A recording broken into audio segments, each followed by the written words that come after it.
Welcome students. BCom part third ABST first corporate accounting में हमने unit fourth का नया टॉपिक स्टार्ट किया था, acquisition of business including profit prior to incorporation and post incorporation. व्यापार क्रय समामेलन से पूर्व और पश्चात के लाभों सहित। इसमें मैंने सिंपल क्वेश्चन आपको इससे पहले करवाया था, जिसमें सबसे पहले पीसी परचेज कंसिडरेशन कैलकुलेट किया जाता है, नेट असेट्स की कैलकुलेशन की जाती है, और यदि पीसी और नेट असेट्स में डिफरेंस हो तो गुडविल या कैपिटल रिजर्व कैलकुलेट किया जाता है। फिर मैंने आपको एंट्रीज बताई थी परचेज ऑफ बिजनेस की। एक एंट्री व्यापार क्रय की थी, दूसरी वेंडर को पेमेंट करने की थी। बीच की जो एंट्रीज थी वो एज सेम जो पब्लिक इशू की हैं। आज हम इसमें नया पॉइंट करेंगे गारंटी का। Guarantee for debtor creditors and dividend.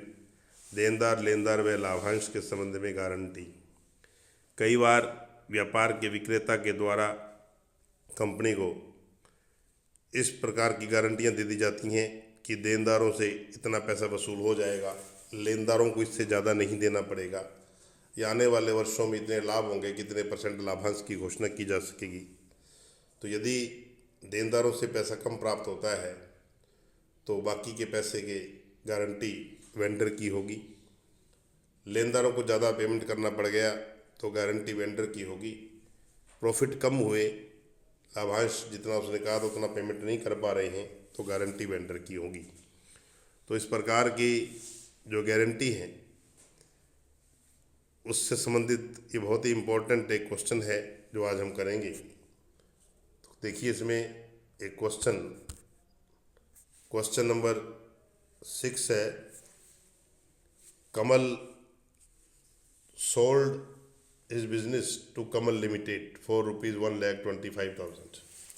कमल ने व्यवसाय 1,25,000 में कमल लिमिटेड को बेच दिया। कमल एक सोल ट्रेडर था और कमल लिमिटेड ये परचेजर है, कंपनी है, कमल वेंडर है। और 1,25,000, इसका मतलब पीसी का अमाउंट गिवन है, लमसम 1,25,000।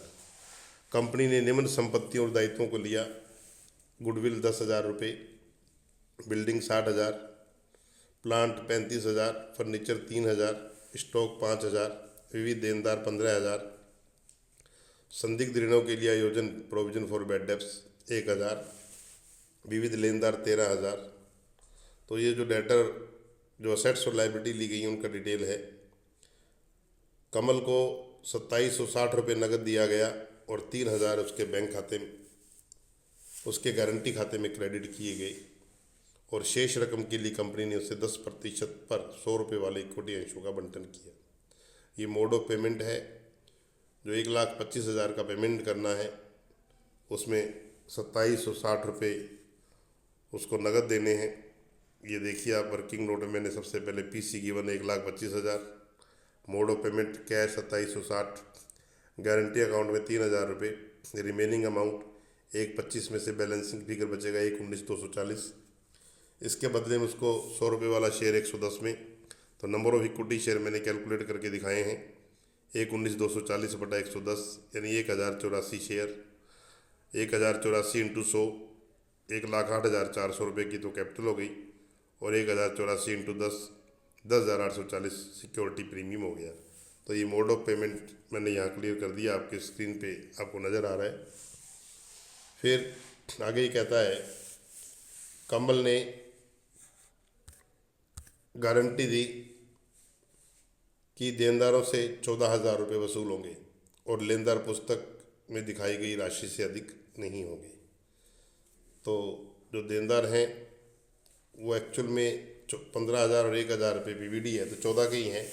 इट मीन्स 14,000 रुपये आ जाएगा, इसने गारंटी दे दी है।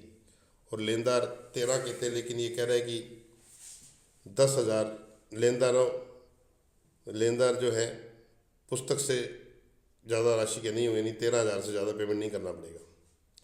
देनदारों से केवल 10,000 वसूल हुए, यानी 14,000 होने थे, 10 ही हुए, और लेनदार 14,000 चुकाने पड़े, वो 13 की बजाय 14 देने पड़े। तो जो भी पैसा ज़्यादा देना पड़ा, ये कम आया, वो वेंडर के गारंटी अकाउंट से पूरा किया जाएगा। कमल ने यह भी गारंटी दी थी कि प्रथम 3 वर्षों में प्रत्येक वर्ष में लाभ इतने पर्याप्त होंगे कि कम से कम 8% लाभांश की घोषणा की जा सके। पहले 3 सालों के उसने डिविडेंड की भी गारंटी दी है कि हर साल आप कम से कम 8% लाभांश की घोषणा कर सकते हो। प्रथम वर्ष के लाभ इतने ही थे कि उस वर्ष के लिए 6% लाभांश की घोषणा की जा सकती थी और दूसरे वर्ष के लिए 11% लाभांश की घोषणा की गई। तो पहले वर्ष केवल 6%, दूसरे साल 11%, तो 2% कम है पहले साल, उसके गारंटी अकाउंट में से चार्ज किया जाएगा। दूसरे साल पर्याप्त है, ज़्यादा है। और तीसरे वर्ष में भी लाभ इतने थे कि 5% लाभांश घोषित किया जा सकता था। तो जो कम पड़ रहे 3%, वो कमल के गारंटी अकाउंट से पूरा किया जाएगा। पहले और तीसरे वर्ष में 8% लाभांश प्रस्तावित करने से पूर्व लाभों की न्यूनता को कमल के गारंटी खाते में से पूरा किया गया। तो गारंटी का मतलब यही है कि जो भी पैसा कम पड़ रहा है उसके गारंटी अकाउंट में से पूरा किया जाएगा। व्यवसाय के क्रय के संबंध में आवश्यक जनरल प्रविष्टियाँ कीजिए और कंपनी की पुस्तकों में कमल का गारंटी खाता यह मानते बनाइए कि उसके हिस्से के लाभांश को गारंटी की कमी की पूर्ति हेतु आवश्यक सीमा तक कंपनी द्वारा रोक लिया गया। तो हमें परचेज और बिजनेस की एंट्रीज करनी है, कमल का गारंटी अकाउंट बनाना है। कैसे करेंगे समझिए आप इसे। तो देखिए, सबसे पहले मैंने एंट्रीज कर रखी हैं परचेज और बिजनेस की। जो जो असेट्स लिए हैं उनको डेबिट करो। तो आपके सामने है building account DR 60,000, plant DR 35,000, furniture DR 3,000, stock DR 5,000, debtor DR 15,000। Goodwill balancing figure निकालेंगे हम। 2 provision for bad debts 1,000, 2 creditors 13,000 और 2 वेंडर या 2 कमल PC का अमाउंट 1,25,000। तो आप देखिए बाकी की जो राशि है वो गुडविल में चली गई। 21,000 गुडविल, इसमें हालांकि 10,000 दे रखी थी, वो नहीं लेनी है, गुडविल बैलेंसिंग फिगर ही निकालनी है। तो 21,000 गुडविल आएगी। अब इसमें पब्लिक इशू के लिए इसमें क्या रखा था, बीच में कंपनी ने 100 रुपये वाले 3,000 अंश 10% प्रीमियम पर जनता को इशू किया, इसका पूरा पैसा आ गया है। तो पब्लिक इशू की पहले बीच में एंट्रियाँ कर दो। Bank account DR to equity share application and allotment 3,000 × 110 330। फिर transfer entry equity share application and allotment DR 330 to equity share capital 3 lakh और टू सिक्योरिटी प्रीमियम 30,000। वेंडर को पेमेंट वर्किंग नोट में मैंने बता ही दिया था, पेमेंट की एंट्री कर लो। Kamal DR 125 to cash 2760 to Kamal's guarantee account 3,000 to equity share capital 1,08,400 to security premium 10,840 रुपये। ये मैंने कमल का भुगतान की वेंडर को भुगतान की पेमेंट की एंट्री कर दी। अब इधर मैंने हालांकि गुडविल बैलेंसिंग फिगर निकाल ली थी, मैंने वर्किंग नोट में भी कैलकुलेट करके दिखाई है। नेट असेट्स निकाल लो। Present value of sundry assets taken over, building 60,000, plant 35,000, furniture 3,000, stock 5,000, debtor 15,000, less liability taken over, PVD creditors, net assets आ गई 1,04,000, PC 125 है, नेट असेट्स 1,04 है। तो चूँकि ज़्यादा पेमेंट किया है तो गुडविल का किया है, ये बैलेंसिंग फिगर के रूप में भी आया। और आप इस तरीके से PC जब दे रखा हो नेट असेट्स कैलकुलेट करके, यदि PC ज़्यादा है नेट असेट्स कम है तो गुडविल, PC कम है नेट असेट्स ज़्यादा है तो कैपिटल रिजर्व। अब वर्किंग नोट में मैंने गारंटी की एंट्री कर रखी है। गारंटी की जो एंट्री है, बैंक अकाउंट DR डेटर से 10,000 आया, PVD DR अकाउंट बंद कर दो, टू डेटर इसका भी अकाउंट बंद कर दो 15,000। 4,000 कम आया क्योंकि नेट 14,000 लेने थे, उसको कमल के गारंटी अकाउंट में से चार्ज कर लेंगे। कमल से गारंटी अकाउंट DR 4,000, यानी बैंक अकाउंट DR जो कम आया उसके गारंटी अकाउंट में से चार्ज करेंगे और टू डेटर पीवीडी को डीआर कर दिया, डेटर को सीआर, ये अकाउंट दोनों क्लोज हो गए। तो ये डेटर की गारंटी का पॉइंट पूरा हो गया। क्रेडिटर्स की गारंटी 13,000 के क्रेडिटर थे, 14,000 देने पड़े, तो क्रेडिटर डीआर 13,000, जो ज़्यादा देना पड़ा वो गारंटी अकाउंट में से चार्ज करेंगे। वेंडर गारंटी अकाउंट डीआर 1,000 या Kamal guarantee account DR 1,000 to bank 14,000।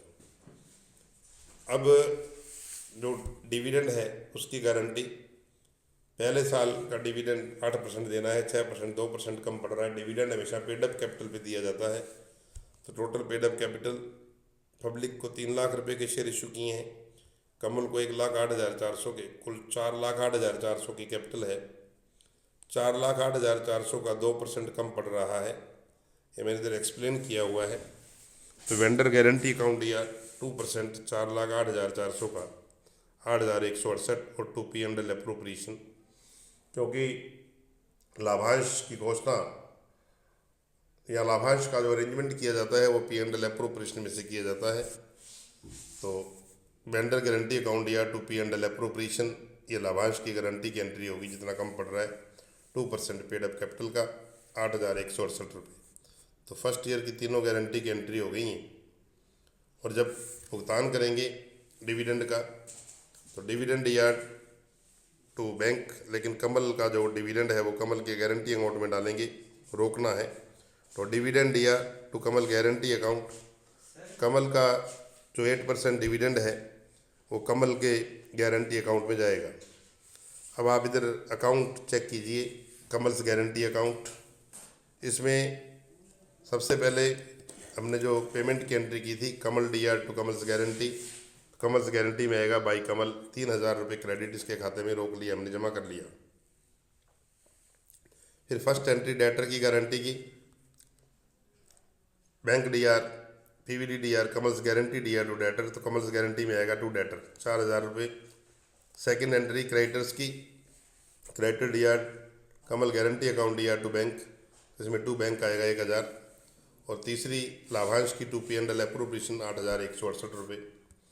तो 3 डेटर का अमाउंट से हमने गारंटी अकाउंट को डीआर कर दिया, 4,000 जो कम आए, जो क्रेडिटर को ज़्यादा देना पड़ा उससे हमने डेबिट कर दिया, और जो लाभांश का 2% कम था उससे हमने डेबिट कर दिया।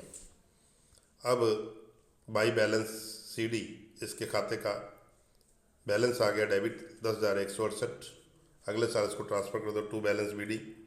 सेकेंड ईयर में, फर्स्ट ईयर का डिविडेंड इसको सेकेंड ईयर में मिलेगा, तो इसके हिस्से का लाभांश इसके खाते में जमा कर दो बाई डिविडेंड 8%, इसकी कैपिटल का 1,08,400 का 8,672 रुपये, बाई बैलेंस CD 1,496, अगले साल आगे चला जाएगा to balance BD 1,496।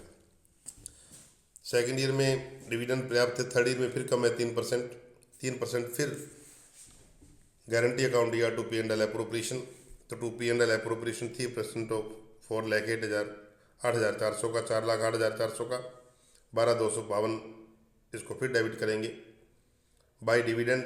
Second year का डिविडेंड थर्ड ईयर में इसके खाते में जमा होगा, क्योंकि लास्ट डेट को डिविडेंड प्रपोज किया जाता है, और नेचुरली इसका पेमेंट, इसकी कन्फर्मेशन होगी, फिर इसका पेमेंट होगा वो नेक्स्ट ईयर में ही होगा। सेकेंड ईयर का पेमेंट थर्ड ईयर में by dividend 11% of Kamal's capital 1,08,400 का 11,924, बाकी फिर बैलेंस इसका निकाल दीजिए बाई बैलेंस CD, ये बैलेंस आगे चला जाएगा to balance BD fourth year में, और फिर फोर्थ ईयर में इसको थर्ड ईयर वाला डिविडेंड मिलेगा बाई डिविडेंड 8% 8,672। और अब अंततः गारंटी इसकी पूरी हो गई है, इसका पेमेंट इसको कर दिया जाएगा Kamal guarantee DR to bank, balancing figure 6,848 रुपये। तो बहुत ही अच्छा क्वेश्चन था, बहुत इंपॉर्टेंट क्वेश्चन इस चैप्टर का, क्वेश्चन नंबर 6 गारंटी अकाउंट का। 3 प्रकार की गारंटी हो सकती है, डेटर से रिलेटेड, क्रेडिटर से रिलेटेड और डिविडेंड से रिलेटेड। तो इसको आप रिपीट कीजिएगा। Thank you very